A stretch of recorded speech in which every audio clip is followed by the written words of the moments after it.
D'accord.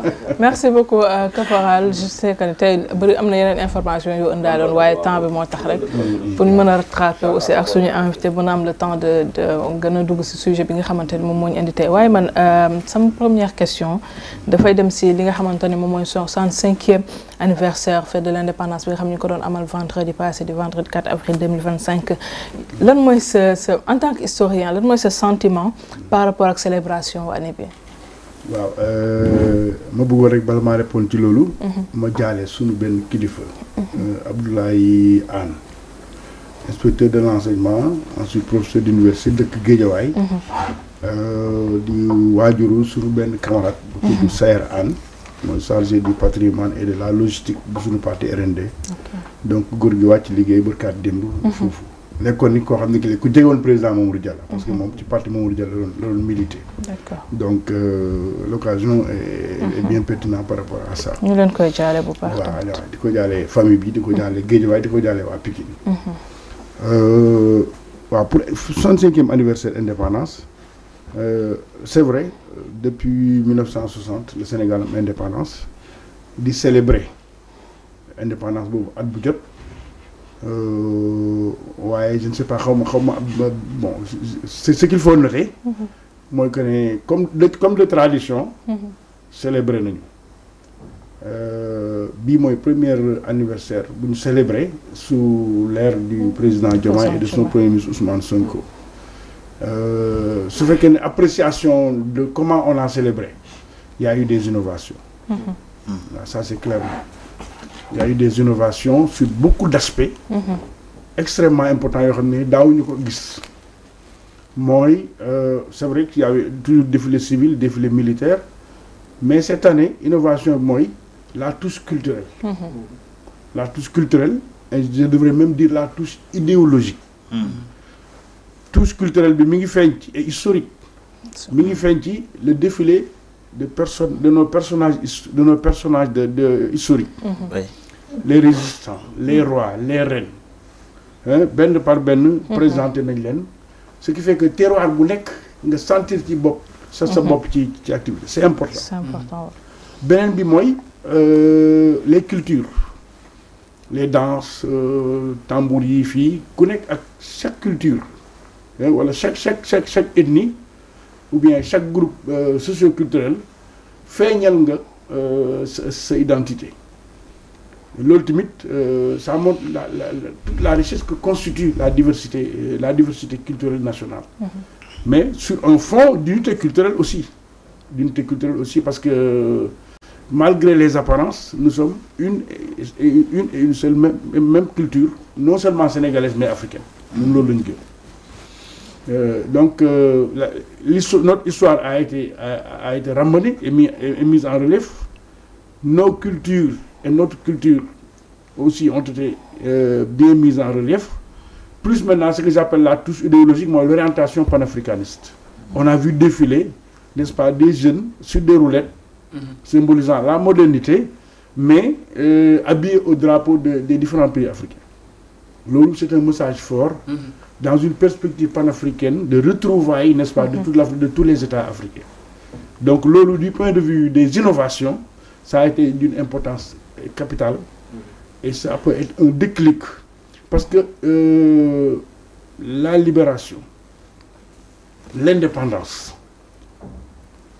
c'est d'abord au niveau des esprits, au niveau de la mentalité. Parce que depuis 60 am nañu proclamation indépendance, mais est-ce que nos dirigeants se sont toujours comportés comme des gens indépendants? Non, la réponse est non. Maintenant, il faut un déclic fort et ça a été un signal lancé par les autorités. Et là, il faut en féliciter le président de la République, Bassirou Diomaye, et le premier ministre Ousmane Sonko, et la hiérarchie militaire qui ont organisé l'eau. Je pense que là, de ce point de vue, du point de vue de la célébration, c'est extrêmement important et on ne s'attendait pas à mieux et à plus que ça. Et est-ce qu'en dehors de la célébration, vous avez une remarque par rapport à l'indépendance du Sénégal? Oui. Wow, c'est-à-dire que... J'ai l'impression qu'il y a une appréciée innovation et tout, mais peut-être une bonne partie de l'histoire, c'est comme si c'est peut-être... Ça, c'est l'organisation du défi. Mais l'indépendance, nous, c'est à parachever. c'est apercevé. Bon, c'est une indépendance formelle aussi. Jusqu'ici, c'était une indépendance formelle. Et malheureusement, c'est le propre de l'ensemble, beaucoup de pays africains, surtout les pays francophones. Nous avons une indépendance, on y reviendra, bon, par négociation, de façon pacifique, après 1 heure de discussion avec le maître, mais la réalité, moi, bon, il y a les attributs de la souveraineté qui sont là, les symboles. Mais l'effectivité de l'indépendance, je pense que le moment la ñuy jooy. mais dafa mel ni changement sànq yaa ngi doon wax changement. mais tey nan nga gisee loo xam ne Sénégalais yu bëri apprécié mais par appréciation nga ci am mooy. bu njëkk boulevard de Gaulle lañ doon wax mais ci indépendant bi jël na de Gaulle bi. tey ko ne indi suñu cosaan indi suñu turu dëkk. muy Mamadou Dia. Encore une des innovations. Et là aussi, je pense que ça de traduire la nouvelle orientation de ce nouveau régime. Je pense que ça a été une insulte que boulevard boo xam ne fa ñuy defee suñu indépendance ñu nekk boulevard Général de Gaulle. Je pense que c'était le sengorisme, il faut dire les choses telles qu'elles s'appellent. C'était le sengorisme. Donc on a voulu faire de Dakar une excroissance de Paris. Jules Ferry, Alfred Gox, tous les autres les fêtés. Donc Georges Pompidou, que sais-je encore. Donc pour faire de Dakar une vitrine de la France en Afrique. Et aujourd'hui on est en train de changer. Tout le président Mamadou Dia nekkoon un souverainiste, nekkoon un nationaliste. Boo xam ne bile c'est quelqu'un qui voulait que le Sénégal que l'indépendance soit une réalité au Sénégal. Donc suñ ko tuddee c'est vraiment rendre à César ce qui appartient à César, et hommage ne peut être plus mérité pour le président Dia que lui donner le nom. Et il y a aussi d'autres yoo xam ne je pense que c'est une œuvre bu ñu déclenché boo xam ne bi jeexagul te on y reviendra foofu la ñu war a jëm quoi. Mooy nationalisation des symboles de la République. d'après sa gis-gis. président Bassirou Diomaye Faye. dafa mel ni 64e édition bi nga xam ne moo amoon Union africaine. su ma jumul 64 la 64e je ne sais pas su ma trompé wu si chiffre bi. dafa am benn message bu mu lancé woon. da doon wax ne toujours ñun pays africains yi dañoo war a booloo. doon benn. tey au lieu que suñu doom yi di fi jóge di dem li nga xam ne tey moom mooy di def immigration. war nañ mun a boole suñu force. et bu ñu ñëwee gis ci li nga xam ne tey moom mooy kii bi défilé bi. loolu message boobu mu doon lancé. moom la wane fii. mooy que tey ñu ngi défilé. di wane dans les autres pays africains. di wane ñoom seen image. tey dafa mel ni moom. c'est quelqu'un boo xam ne. dafa bëgg a porter le flambeau. voilà léegi yow d'après yow sa gis-gis nan nga jàngatee loolu. waaw xam nga man j'ai souligné ça parce que tout simplement man dafa mel ne man la ko defal. man en tant que secrétaire général du Rassemblement national démocratique. C'est ce parti-là, hérité du premier parti de Cheikh Anta Diop, le Bloc des masses sénégalaises, qui avait dit que seule la fédération est la voie de salut. En 1960, Cheikh Anta a dit vous les jeunes, si vous ne réalisez pas la fédération, vous vivrez l'enfer sur cette terre d'Afrique. Il y a aux jeunes ils sont parce que jusqu'ici c'est l'enfer qu'on vit. Jeunes qui traversent le désert, le Sahara, pour aller vers d'autres horizons, ou aller braver l'océan Atlantique. C'est parce que il y a cette désunion, cet éclatement des États, qui fait que ces États n'étant pas viables, c'est l'enfer que nous vivons. Et nous sur le programme fondamental, l'État fédéral africain. Le programme particulièrement l'a dirigé. Et toute la problématique, tout le projet politique de Cheikh Anta Diop, c'était l'État fédéral. Je vais renvoyer un livre de 1960, les fondements économiques et culturels d'un État fédéral d'Afrique noire. 1960 le bind. C'est base programme, sur nos programmes parti. Et nous sommes les premiers, rendant justice à l'histoire, nous sommes les premiers à l'avoir dit. Donc orientation panafricaniste, c'est comme nous l'avons fait. Et l'autre est perspective.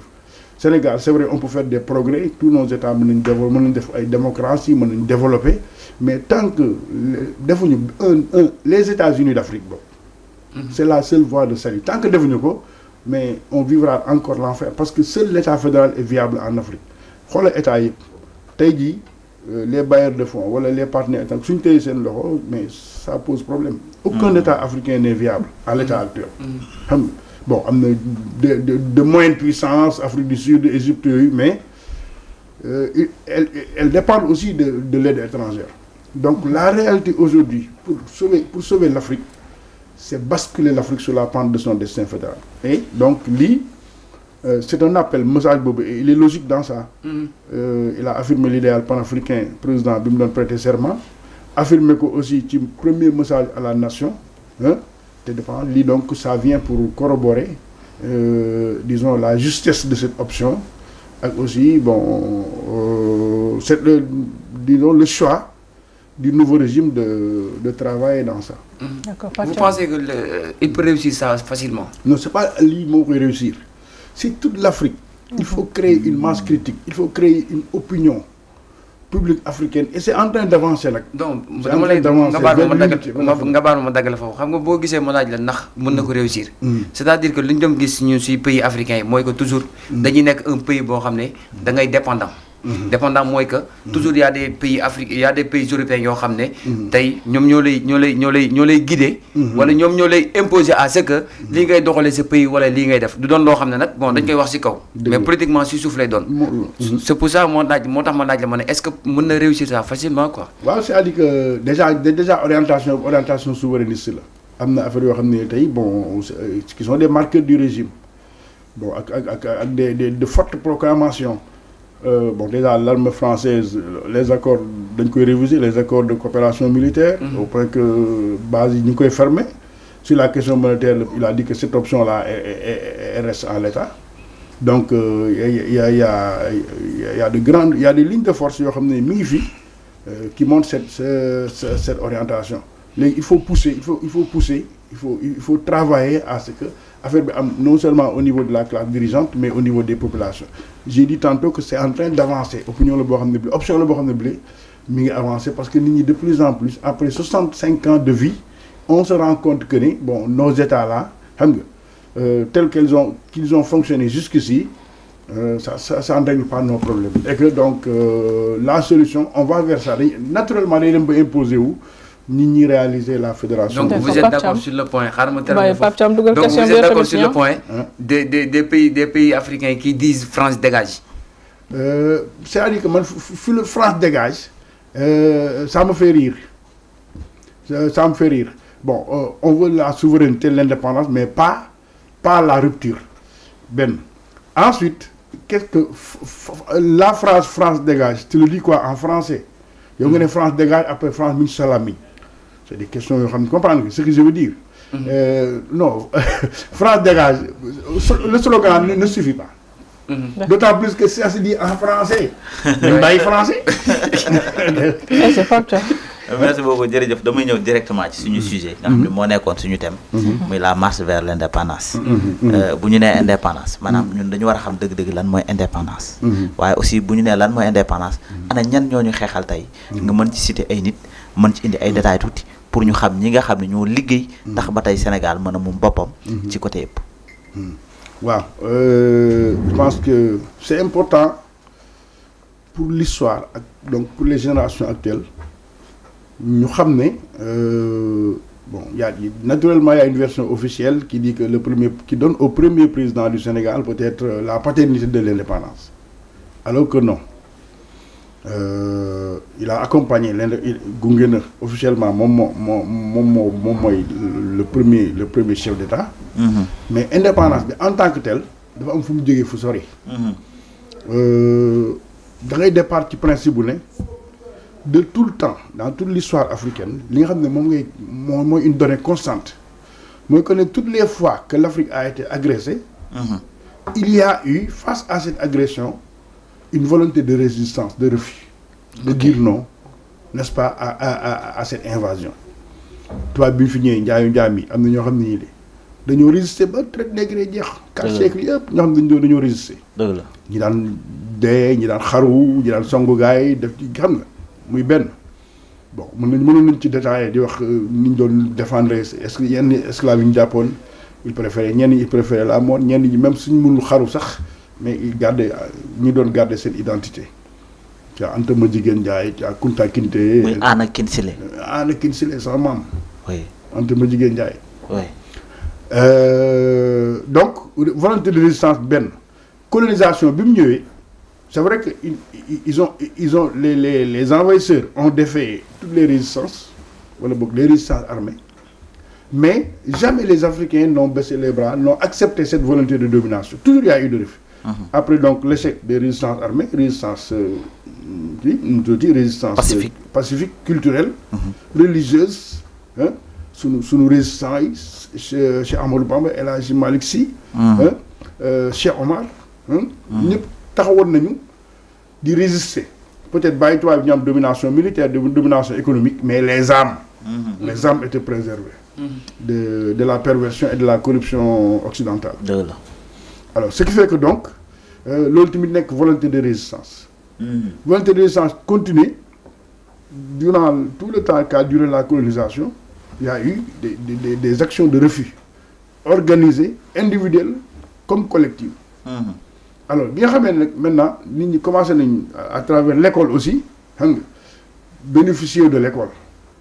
Parce que ça a été une arme de domination, mais les Africains, ils ont une arme d'émancipation et de libération. Les intellectuels commençaient à organiser. Depuis la guerre. Voilà, bien avant la guerre, les premiers intellectuels qui ont commencé à faire lutte politique organisée. Comme Cheikh Anta Diop, Senghor, et tant d'autres. Bien avant Cheikh Anta Diop, nous avons pour, disons, une domination totalement. Quoi. Blaise Diagne, bon, c'est vrai que bien que nous avons apprécié, mais je veux te dire, le mouvement historique bien moi donne toujours pour faire face, suivant le contexte, et l'attitude bien ramené, moi, donne. Okay. Donc, nous évoluer, davantage, moi, nous avons bon, des postes électifs, des institutions France coloniale, par rapport à ce possible à ce contexte. Mais, dans l'entre-deux guerres, guerre 14 juillet et 1945, moi, accélération, éveil de conscience commencé à une influence extérieure, parce que le mouvement panafricain depuis 1900, d'évoluer avec ces différents congrès, commencer à avoir influence sur les colonies, les Américains, les Européens, les Antillais, mais nous commençons à avoir influence sur les Africains qui sont en Europe.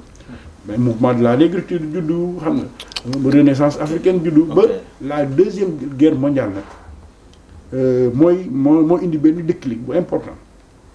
Deuxième guerre mondiale, participation, les Africains participent à la guerre. Ak lim jur ak moy ben yew bo xamné bi par le fait c'est-à-dire que situation bi nim démé motax africain yew parce que au front dañ doon gis ñi nga xamné ñoo nekkon sen maître ñu déifé leen tek leen ci kaw devant la menace de la mort ñuy daw di laq sen ginaaw ak peur waaw attitude tout à fait humaine alors que ñom c'était les braves xam nga il est clair que les troupes noires nous libéré France. Donc, si nous avons une guerre, nous avons une guerre qui est nit ñi ak seen nekkin gëm ne jot na léegi ñu am ay droits njalbeen gi noonu la tàmbalee ñu yeewu am ay droits ñenn ñi revendiquer y a eu des revendications salariales qui a conduit au massacre de Thiaroye 44. dëgg la xam nga léegi intellectuels yi commencé di bind mouvement de la négritude avec des Africains, avec des Antillais, des Américains. Mais, déclic yi nga xam ne nag moo am mooy au niveau des colonies françaises mooy ñi nga xam ne ñoo demoon jàngi France commencé di organiser fekk y a des grands leaders yoo xam ne léegi ñoo nekkoon dans les assemblées françaises daal di ñoom it commencé di organiser subir influence yu bëri nag moo waral loolu influence yi mooy l'Organisation des Nations Unies bi mu juddoo dafa poser problème mu principe d'autodétermination des peuples maanaam contre la colonisation muy l'Union soviétique grande puissance ak les États-Unis ñi nga xam ne ñoo ngànkoon Nations Unies ñoom ñu taxaw daal di dressé wu contre la colonisation église religion des religieux musulmans des religieux catholiques ñoom ñu taxaw dressé wu contre la colonisation plus les étudiants plus les syndicats ñu commencé di taxaw di dresser wu contre la colonisation mais dans un premier toujours rek en réclamant des droits pour une émancipation ñu xeex système indigénat élargissement de la citoyenneté droit du travail le respect des je veux dire de la division internationale du travail parce que entre-temps organisation internationale du travail juddu na teg ay règles même pour le travail daal di éliminer le travail forcé alors ce qui fait que mu nekk benn jamono ju bees boo xam ne bi dafa am lu mu laaj loolu moo waral congrès de Brazzaville ñuy réformer Union française commencé nañ lâché ndànk mais adduna bi di wëlbatiku di dox décolonisation di commencé en Asie en Amérique Inde décolonisation Gandhi Chine proclamé la République de Chine Indonésie commencé ñoom it am seen indépendance Indochine guerre de Vietnam guerre yi commencé alors loolu tamit am influence ci pays territoire africain yi mais intellectuels yi di xeex étudiants yi di xeex ñu créé ay partis extraterritorial 1946 rassemblement démocratique africain daal di juddu Sékou Touré Wézin Coulibaly Djibo Bakary Houphouët-Boigny Modibo Keïta créé benn parti bu mag bu tudd rassemblement démocratique africain ñu dugg nag ci politique mais ba tey la question de l'indépendance n'était pas encore posée. Ok. Et il faudra bon tout au moins dans les territoires français mais il faudra attendre début des années 50 en particulier en 52 nga xam ne le rassemblement démocratique africain nekk parti boo xam ne bi day regrouper plusieurs territoires la section estudiantine 52 Cheikh Anta Diop moo ko dirigé woon.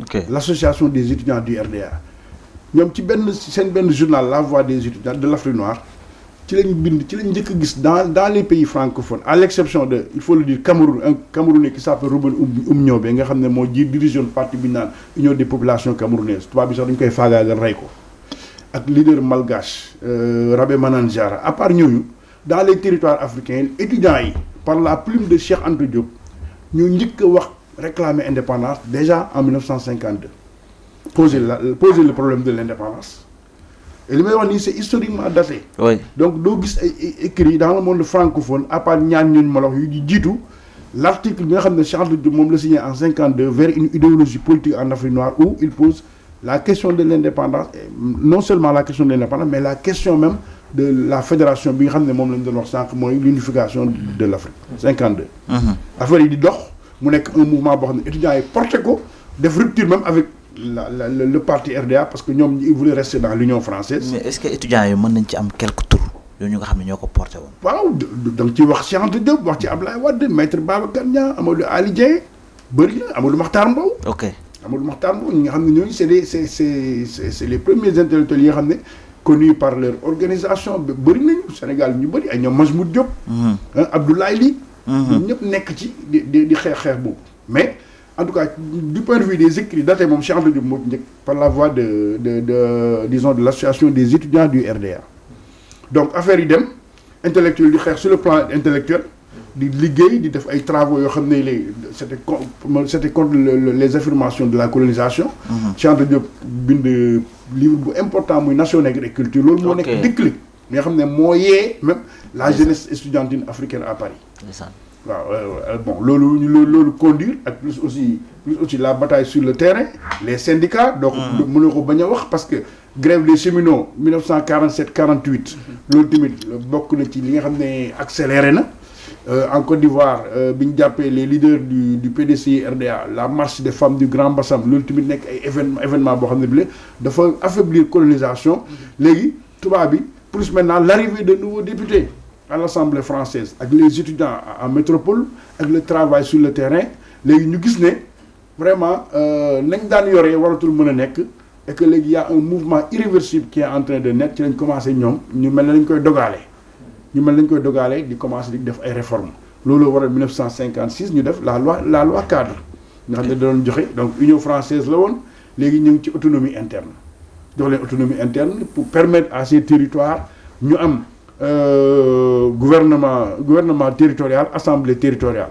waaye gouvernement territorial boo xam ne bi léegi gouverneur ba moom mooy nekk président bi léegi un indigène Sénégal Mamadou Diallo woon mooy nekk vice président bi ça veut dire que donc France toujours mi ngi téye li nga xam ne lu mel ne armée lu mel ne défense ba léegi mi ngi koy téye léegi nag les affaires locales la joxoon indigènes yi mais puisque Abdoulaye idée bi mu waxoon ne mook parti socialiste dañoo jël dafa gagné élection léegi ñooñu di daw mu leen di dàq mu ne sàcc su yoree sa yëf nga di ko dàq muy daw su toogee ba yàgg bu yore sa bagage yu bëri di sànni benn par benn doone ma waa ji laay jàpp da ngay téye continuer di ko dàq moo tax bi ñu joxee autonomie interne gars yi profité ci waaw accélérer affaire yi léegi ay parti di juddu def ay fusion ba à partir de bi nga xam ne gouvernement territorial bi am na xeex sur le plan intellectuel bi di gën a yokk ñu nekk benn phase 57 ba 58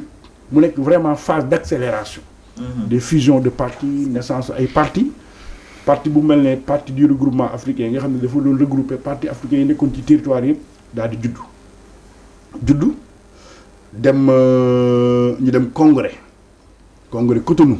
Ok. waaw congrès Cotonou 1958 par rapport maintenant à la question de l'indépendance. Je rappelle que avant la naissance le PAI 1957 septembre 1957 PAI à Thiès dans son manifeste posait la question du moom sa réew du bokk sa réew et du defar sa réew donc posait clairement la question de l'indépendance. Premier parti bi nga xam ne moo ko njëkk a posé daté mooy parti africain de l'indépendance de Majmout Diop créé en septembre 1957 PRA plus tard lay juddu 58 le parti du regroupement africain juddu ñu dem congrès à Cotonou PRA daal di proposer l'option de l'indépendance. Je rappelle que parti Sénégal yi fi nekkoon à part ñi bokkoon RDA mooy Union démocratique sénégalaise parti yëpp bokkoon nañu en réalité ci PRA léegi bi nga xamee ne PRA jël na décision ne dañuy dem indépendance il y a eu des problèmes parce que Senghor ne voulait pas de ça. Mamadou Dia il voulait l'indépendance mais Senghor l'a convaincu en réalité de différer l'indépendance ce qui fait que bi ñu jógee congrès Cotonou la section UPS nga xam ne moo judd entre temps après parce que BDS fusionné na ak SFIO de Lamine Gueye nekk BPS plus tard UPS nekk section du PRA parce que PRA parti territorial la woon parti boo xam ne day regrouper l'ensemble des colonies chaque parti maintenant territorial nekkoon sa section l'UPS nekk la section du PRA décidé na dañuy dem congrès ñoom ñu ñëw fii à Rufisque lañ daje bureau politique ou conseil exécutif daal di décider ne en réalité ñoom duñ dem indépendance dañuy voter pour le oui c'est-à-dire parce que boobu De Gaulle lancé na le référendum de 1958 de septembre pour demander aux colonies soit d'appartenir de voter oui à son projet de constitution boo xam ne day créer une communauté boo xam ne bi day am France ak l'ensemble de ses colonies loolu ñi ci bëggoon dugg mu ñoo waroon voter oui ñi nga xam ne bëgguñu woon loolu ñooy ñi dem indépendance daal di voter non donc Cotonou congrès de Cotonou loolu la ñu wax PRA mais Senghor la Mamadou Dia moo dem seeti Senghor convaincre ko daanaka saraxo ko supplier ko ne ko jël nay engagement auprès des autorités françaises pour ñu ils vont voter oui à la communauté donc non à l'indépendance xam nga Mamadou Dia a rallié loolu par amitié on nous dit léegi ñu dem Rufisque congrès UPS congrès PRA UPS PRA Sénégal. C'était en quelle année? C'était en 58. 58 ñu dem le congrès de Rufisque daal ne ñoom dañuy voter oui ils vont rester dans la communauté. Qu'est-ce qui se passe? Benn scission am Abdoulaye Ly Assane Seck Amadou Mahtar Mbow ñoom daal di ne ñoom ils vont rester fidèles à l'esprit de Cotonou. Ils vont aller à l'indépendance le 28 septembre daal di créer le PRA Sénégal. Il y avait le PRA africain mais ñoom ñu nekk le PRA Sénégal xam nga nekk beneen parti boo xam ne bi en face de l'UPS. De Gaulle war a ñëw 1958 26 août référendum bi am le 28 septembre De Gaulle ñëw un mois avant visiter nag l'ensemble des pays africains. Sénégal les autorités coloniales xamoon nañ vibration yi amul Sénégal ni nit ñi indépendance rek lañ bëgg moo tax De Gaulle lañ na ko demal feneen nga mujjee Dakar alors bi mu waree ñëw De Gaulle bi mu waree ñëw Mamadou Dia président du conseil Senghor nekk député léegi Valdiodio Ndiaye nekk vice-président ne astafurlah nekk ministre de l'intérieur mais Senghor dafa déplacé dafa génnoon il était en Normandie Mamadou Dia demoon Suisse donc il ne restait que Valdiodio Ndiaye et Lamine Gueye donc Valdiodio Ndiaye moo fi desoon jàkkaarloog De Gaulle tout Dakar tout le Sénégal vibrait au rythme du non. Le congrès de Cotonou les directives étaient là, c'était le non à la communauté. Valdiodio Ndiaye bi nga xamee ne ñëw na war a jël parole, il a pris ses responsabilités. Très bien. Il a pris ses responsabilités. wax De Gaulle ne ko l'option claire et précise pour nous c'est l'indépendance. C'est l'indépendance. Dakar di yuuxu soo gisee vidéo yi nit ñi di yuuxu Dakar di vibrer. Alors quand le général De Gaulle s'est levé pour son discours, il s'est adressé directement aux porteurs de pancarte. Ah ouais, ok. Voilà, je voulais m'adresser aux porteurs de pancarte pour leur dire ceci. S'ils veulent l'indépendance, qu'ils la prennent. Machallah. Qu'ils la prennent. Si c'est pas, sinon, qu'ils fassent ce que la France leur demande, c'est-à-dire de voter oui pour rester dans la communauté. Bon. On dit que Senghor avait pris les dispositions pour que oui bi gagné. Ça signifie ce que ça signifie. Bon, 6 000 voix, 900 000 voix pour le oui, 6 000 voix pour le non, alors que ça ne reflétait pas ce qui s'était passé à la place Protet et au niveau de la jeunesse, des partis politiques et des syndicats. Donc, pour dire quoi? Pour dire que le Sénégal de voter oui, Guinée voter non, dem indépendance. Nous, il a fallu nous différer 2 ans après de la Fédération du Mali. Ensuite, Fédération du Mali am indépendance. Fédération du Mali parce que nous avons fait un accord de transfert. Ñaari État Mali et Soudan ku nekk ñu jox la parce qu'on devait faire une grande fédération. Mais il y a eu des manœuvres qui ont empêché cette fédération. Donc Mali et Sénégal rek ñoo dem Soudan le tuddoon ak Sénégal bi dem Fédération du Mali. Mais Fédération du Mali malheureusement n'a pas duré, même pas 1 an, daal di éclaté wu. Et c'est ça qui fait que le 26 août moom mooy 20 août moom mooy date bi nga xam ne ci la fédération ci la éclaté. Sénégal doog a am indépendance boppam, Mali doog a am indépendance. Mais ce qu'il faut retenir c'est que amul kenn koo xam ne ki la mën nga taxaw ñu war laa attribuer à toi seul l'indépendance. Il y a eu des mouvements, il y a eu des personnalités, mais il y a des personnalités phares. ñu man li nga xam ne moom laa gëm en tant qu'historien, je considère que ne ñii les acteurs principaux de notre indépendance, c'est Cheikh Anta Diop 1952, c'est les éléments, c'est Majmoud Diop 1957 avec la création du PAI, c'est la naissance du PRA Sénégal, Abdoulaye Ly et son groupe, hein, et c'est Valdiodio Ndiaye qui a assumé, n'est-ce pas, l'option de l'indépendance devant le général de Gaulle. Ni, de mon point de vue, nous sommes les véritables pères de l'indépendance du Sénégal. Alors, exceptionnellement, tey waa Régie dañoo may 10 minutes supplémentaires. Lii moom xam naa ne l'histoire retiendra.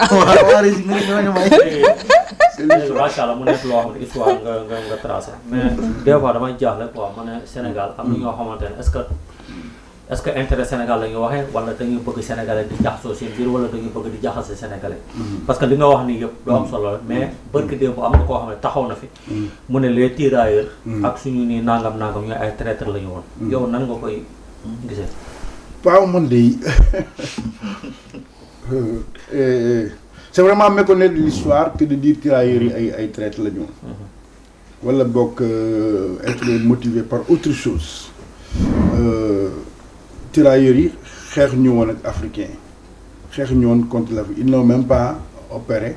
Tirailleurs yi bon yi nga xam ne ñoo nekkoon caare yi nga xam ne loolu ñu doon hommage ñu mu tax ñuy wax ñooñu en métropole lañ doon xeex contre l'Allemagne nazie aux côtés de la France. gisuma kan lañ trahir. Il est clair que nag dans le mouvement de la conquête coloniale y a eu une troupe noire, le corps des tirailleurs ci lañ ko créé fédéral bu créé ñooñu daanañ def des actions yoo xam ne disons en complicité, je veux dire dans la troupe noire daanañu participer à entre guillemets la pacification, je veux dire à l'œuvre de conquête. Bon ñooñu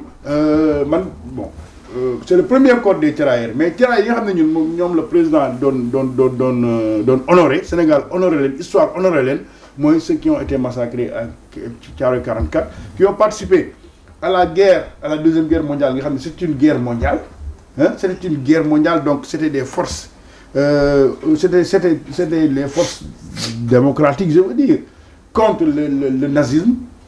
Et donc, position de ces tirailleurs-là, je pense que c'est une position noble parce qu'ils ont participé à disons, effacer cette peste fasciste bien ramener constitué Hitler et son armée et ses ambitions. Première guerre mondiale aussi, c'était la même chose. Dans le contexte était un contexte colonial. Nous étions dans l'Empire français. Les entités en guerre, les belligérants, empire français, puisque nous sommes naturellement, dañ ciy inséré wu. Mais ce qui ne sent en rien notre volonté de libération, et aussi les actions de libération qui vont suivre. Parce que tirailleurs yi bokk nañ ci ni ma wax mouvement bi nga xam ne day accélérer même notre indépendance. La participation des Africains dans la guerre bokk na ci li nga xam ne day accélérer même le mouvement d'émancipation, parce que seen participation à la guerre, seen bravoure xam nga bañ ci jógee lañ xam ne kon ñoom léegi war nañu mën a taxaw demander des droits pour améliorer la condition des Noirs et pour plus tard, n'est-ce pas, mettre fin à la colonisation. Pourquoi l'histoire du Sénégal nous compliqué pour nous une histoire, c'est-à-dire que parfois day bëri ay versions peut-être aussi je me dis que yéex nañu commencé bind wala en tout cas peut-être ñi njëkkoon commencé bind est-ce que ñoom ñoo waroon bind parce que tey da ngay gis ñi nga xamante ne ñoom ñooy colonisateur dañuy am nu ñuy raconter histoire bi ñi nga xamante ne ñoom ñoo ko fekkee am nuñ koy raconter ñi nga xamante ne ñoom Pape Thiambaya ñi nga xam dañ lay nettali rek aussi nekk en fait version et on se rappelle que am na koo xam ne jéem na sax bind histoire ci Sénégal histoire au Sénégal du moins mais day bëri ay critiques yu jógee côté bu nekk comme si on ne peut pas avoir une version officielle. waaw c'est-à-dire que histoire aussi moo mel noonu d'abord les vainqueurs. Il y a l'histoire écrite par les vainqueurs. Donc c'est un côté la ñuy bon il y a aussi beaucoup de versions en fonction ku nekk sa angle d'attaque. Et aussi le fait historique, bonne position que tu n'es, quelle relation tu as avec le fait, quelle relation tu as avec les acteurs. Et l'euro, les déterminer en général certaines prises de position, qui peut même pousser jusqu'à un manque d'objectivité. Mais il faut être scientifique, il faut travailler scientifiquement, restituer les faits, n'est-ce pas, dans leur réalité, dans leur objectivité, parce qu'on ne doit pas prendre des libertés en matière d'histoire. Maintenant, c'est vrai, il y a beaucoup de versions sur l'histoire du Sénégal. Hein? Bon, par exemple, si on est xaré nangam, ñi xam dañ leen koy ci xaré bi niñ koy netalé. Bokk la ñi xam ne ñoo dàq ci xaré bi. Tu as vu? Donc alors ce qui fait que version yi day bëri. Maintenant, il y a un effort quand même, il y a une volonté de stabiliser. De stabiliser l'histoire générale du Sénégal. Mais bon, ça a posé problème. Ça a posé problème parce que il y a des familles, des régions, des cultures. Bon, ils ont fait de la contestation. Je pense qu'il faut redresser. Il faut redresser et refaire les choses, disons, de façon consensuelle.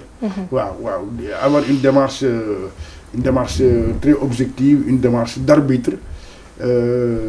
Toute la tradition orale, toutes les sources, trier les, moi un consensus sur la démarche et sur les sources à utiliser. D'accord. Je pense que c'est un vaste chantier, et c'est important qu'au Sénégal, que l'on puisse avoir une histoire officielle, donc, à défaut d'être partagée par tout le monde, mais tout au moins d'être partagée par l'écrasante majorité de la population. Alors, juste une question avant de terminer. Vous êtes le secrétaire général du Rassemblement national démocratique. Lan moy sen RND, lan moy actuellement position wala en tout cas nan la gissé actuellement au Sénégal?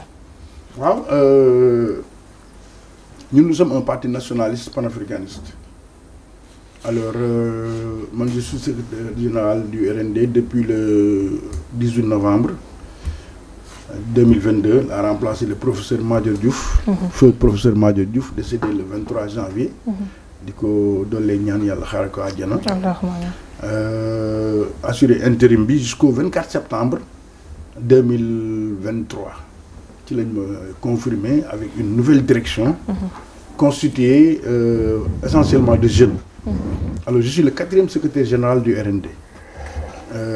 Et dans l'actuelle direction du RND, nous avons ñun sama génération ñi nga xam ne ñoom laa tollool nous sommes 3 ñi ma tollool nous sommes la relève. Y a eu un saut générationnel boo xam ne bi les nos aînés ont accepté de nous mettre au devant dans une volonté de faire avancer et de faire progresser le parti. Parce que entre nous ak ñoom Madior y a une autre génération mais de façon généreuse. Parce que l'ultime mooy enseignement RND. Désintéressement boobu. J'avais quelqu'un qui aurait pu être secrétaire général du RND muy Saliou Diop nekkoon le premier adjoint man ma nekk le 2e adjoint. Ils ont accepté de s'effacer et de mettre au devant les jeunes. Donc une direction 16 yoo xam ne 3 yi ñoo ci am ñoo am plus de 60 ans. 3 qui gravitent autour de 55 et 60 ans muy ñun ñi. Tout le reste ils ont moins de 50 ans. Donc gën a renforcer wu nag ci la pensée de Cheikh Anta Diop. loolu ay innovation yoo xam ne def nañ ko quoi. On a de fortes affirmations. Parce que jàpp nañ ne loolu la réew mi war a doxee Afrique loolu la war a doxee la voie tracée par Cheikh Anta Diop c'est la seule voie du salut. On le laisse de côté on tournoie. Parce que bon expérience yi fi jaar yëpp bon du ma wax ne réew mi amul progrès y a eu beaucoup de progrès. Mais la voie véritable du développement qui nous donne la souveraineté qui nous donne notre indépendance véritable. Qui construit le Sénégal et l'Afrique c'est la voie tracée par Cheikh Anta Diop de façon indéniable. ba tax na kon dañuy woo nguur gi davantage te am nañ ci yaakaar parce que ils font de fortes proclamations par rapport à ça. La pensée de Mamadou Dia aussi au plan économique avec le système le mouvement coopératif le socialisme autogestionnaire. Je pense que loolu ay piste la yoo xam ne nii bon on qui avait commencé à faire ses preuves je pense que ça peut être de bonnes pistes. D'accord. Mais davantage il faut s'ancrer dans la pensée de Cheikh Anta Diop, surtout du point de vue culturel, sur la question des langues nationales, sur l'option industrielle. Je pense que c'est extrêmement important et aussi aller vers le fédéralisme. Loolu la ñuy inviter le nouveau pouvoir là. wax leen ne ça c'est les vraies voies de la rupture. Et puisque nous avons rallié le pouvoir, je veux dire depuis le 27 septembre bi passé. En appelant les Sénégalais à voter pour, disons, les législatives, parce qu'on avait dit que les Sénégalais ont mis en place un nouveau pouvoir, il faut leur donner les moyens de travailler. Et nous soutenons le programme Vision 2050, n'est-ce pas, initié par le président Bassirou Diomaye et son premier ministre. Donc, et on a espoir que réaliser, on peut le faire dans la sérénité et dans un rassemblement. Parce qu'il faut appeler tous les fils du Sénégal et chercher à aller de l'avant. Le programme peut le permettre. D'accord. Merci beaucoup, Monsieur Bouna Albouri Ndiaye, donc secrétaire, professeur d'histoire-géographie, mais aussi secrétaire général du Rassemblement national démocratique. Nous avons le plaisir d'aller voir les gens fête de l'indépendance, mais aussi les gens qui ont Sénégal accéder à l'indépendance. En tout cas, voix les gens qui ont figure emblématique sur lutte bobu non ba tax Sénégal mom bopam. Alors suñu temps bi jeexna ñu bayyi la nga tagato. Wa xana gërëm leen rek gërëm leen ci dalal bi kontaan ci yéen parce que ñoo ngi leen doon suivre di gis ne y a des jeunes très compétents. Merci beaucoup. xam ne les yar gi dal gi surtout parce que Sénégal domaine yi nga xam ne domaine qui pose problème c'est le domaine de la presse. Donc soo gisee ay jeunes yoo xam ne ñu ngi góorgóorlu xam nga. waaw am benn ligne bu baax bu sell dañ leen ci war a encourager. wax ne c'est la seule chose qui vaille le professionnalisme. La correction et vraiment c'est ça servir son pays. Merci. Et vous êtes dans ça. Donc on vous souhaite plein succès di ñaanal Sénégal yàlla def fi jàmm yàlla def fi jubóo réew mi jëm kanam di nuyu di ziar sëñ Mountakha Mbacké Serigne Mansour Mbaye Sy Mansour ak sunu nijaay baay kilifa diine yi nga xam ne yëpp ñoo nekk Sénégal di ñaanal yàlla may leen jàmm may président ak premier ministre ak gouvernement bi jàmm parce que ni ko maam Abdou waxee doon wax soo nekkee ci gaal da ngay ñaan gaal gi mucc nga mucc quoi waaw ñun ñëpp nañ yéen a jàmm Sénégal macha allah nos différences on peut les gérer là je parle de l'opposition et du pouvoir nos différences on peut les gérer de façon démocratique mais une seule chose moom la ñu partagé mooy le Sénégal kenn warul wax ne ñi fi nekk bëgg muñ ñu réussir xam nga ñi fi nekk waruñoo wax ne ñi fi nekkoon dañ leen war a écraser non déedéet xam nga na Sénégal ànd doon benn parce que ñun loolu lañ gëm. D'accord. loolu lañ gëm nous avons des richesses. suñu slogan. mooy nañ jëriñoo suñuy jagle. D'accord. dans tous les domaines possibles. D'accord merci beaucoup monsieur Alboury Ndiaye kontaanoon nañu bu baax dalal la waxtaan am na solo bu baax caporal ñu tàggatoo ba suba incha allah. waaw di wax ne ba suba rek incha allah père moom jël naa may ko lépp moom. tàggatoo moom dama gaay ba suba incha allah soir bi am na solo yàlla na yàlla gën a kii mais li may wax rek yow ak ki nga xam ne moo waxoon loolu tur bi laa faat Cheikh Omar Diagne da nga leen confronté pour histoire pour intérêt wu réew mi pour intérêt wu décembre réew man loolu rek laa ñaan merci beaucoup alors ñu tàggatoo ba suba incha allah waaw ba demee incha allah ñaanal suñu papa yi rek gudd fan ak wér yàlla bàyyi si kanam njaboot ba si kanam am na solo bu baax macha allah Pape Thiam naa di ko jaajëfal bu baax a baax vraiment di kontaan ci wuy si bi nga wuy si ndax mënal nga ñu tey lu ñu mënal loolu suñu bopp di la ñaanal gudd fan ak wér di fàttali moom aussi surtout Alboury Ndiaye la direct waaw loolu tamit dafay jël la tur bi yëpp waaw jël na tur bi yëpp dèjà bu na Alboury moom dèjà dafa jël lu bare bari merci beaucoup papa jërëjëf macha allah jërëjëf alors di gërëm papa parce que moom moo ma woon donc kontaan ci moom di leen ñaanal rek di ko ñaanal yéen ñëpp di leen ñaanal vous avez un bel avenir devant vous merci macha allah